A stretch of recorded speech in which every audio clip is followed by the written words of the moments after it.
Hello बच्चों। तो चलिए हम अपना क्वेश्चन डिस्कस करते हैं। यहाँ पे गिवन है if a2 a3 belongs to real numbers and mod a2 minus a3 is equal to 6, then the maximum value of fx is equal to determinant 1 a3 a2 1 a3 2 a2 minus x 1 2 a3 minus x a2 is। यहाँ पे हमारा की concept है, मान लीजिए हमारे पास determinant है डेल्टा वन, ये है A B C F G H K. अब यहाँ पे ये कॉलम है हमारा C1, ये कॉलम है हमारा C2, ये कॉलम है C3 और ये रो है हमारा R1, ये रो है R2, ये रो है R3। सो यहाँ पे हम कॉलम वाइज और रो वाइज हम ऑपरेशन कर सकते हैं। सो अगर हम रो वाइज ऑपरेशन करें तो कॉलम में शिफ्ट नहीं हो सकते और कॉलम वाइज करें तो रो में शिफ्ट नहीं हो सकते। सो मान लीजिए हमने रो वाइज ऑपरेशन किया और हमारा नया डिटर्मिनेंट आया डेल्टा टू। सो इसकी और डेल्टा वन की वैल्यू दोनों की बराबर ही रहेगी। अब यहाँ पे हमारे पास गिवन है कि function F X is equal to determinant one one one A three two A cube minus X A two two A two minus X A two. अब यहाँ पे हम रो वाइज ऑपरेशन करेंगे। सो यहाँ पे हम R2 में R2 माइनस R1 करेंगे और R3 में R3 माइनस R1 करेंगे। सो हमारा ये फंक्शन fx हो गया determinant one A three A two, ये हो गया वन माइनस वन, ये हुआ A three minus A three, ये हो गया two A two minus X minus A two, ये हो गया one minus one two A three minus X minus A three, ये हो गया A two minus A two. So इसकी वैल्यू हो जाएगी one A three A two, ये हो गया जीरो, ये भी हो गया जीरो और इसकी वैल्यू हो जाएगी ए टू माइनस एक्स, यहाँ पे भी इसकी वैल्यू जीरो होगी, ये होगा ए थ्री माइनस एक्स और ये भी हमारा जीरो हो गया। अब हम यहाँ पे डिटर्मिनेंट को सॉल्व करते हैं।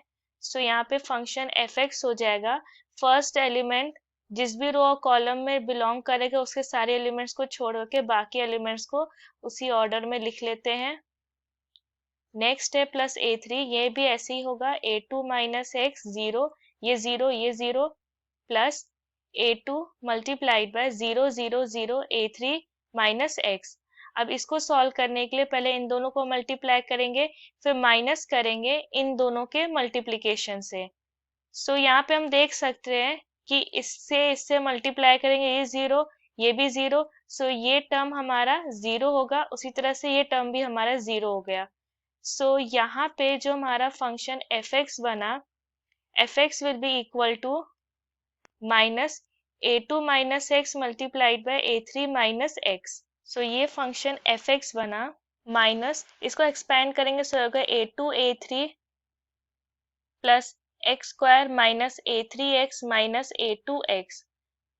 अब यहाँ पे हम क्या करेंगे, अब हम एफ एक्स को डिफ्रेंशिएट करेंगे, सो एफ डैश एक्स हो जाएगा हमारा minus two X minus A three minus A two, means ये हमारा एफ डैश एक्स हो गया। अब क्रिटिकल पॉइंट फाइंड करने के लिए एफ डैश एक्स को जीरो के बराबर लिखते हैं।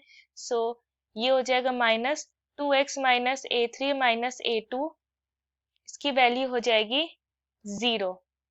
सो यहाँ पे x हो जाएगा हमारा a three plus a two divided by two, ये हमारा x निकल गया। अगर हम एफ डबल डैश एक्स करें तो ये हमारा माइनस टू होगा।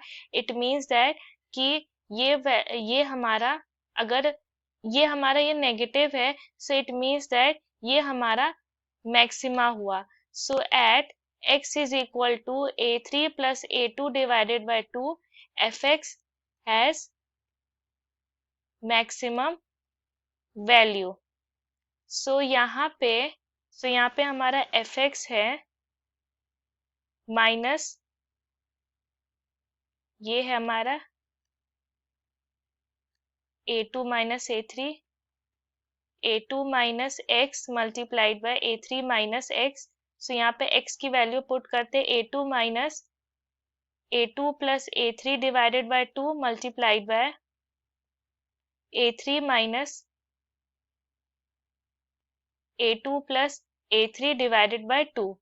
सो ये हो जाएगा माइनस मल्टीप्लाइड बाय, ये होगा अब a2 minus a3 divided by 2 multiplied by, ये होगा a3 minus a2 divided by 2। सो अब इसे हम लिख सकते हैं a2 minus a3 divided by 2 multiplied by a2 minus a3 divided by 2। अब ये हो जाएगा हमारा a2 माइनस a3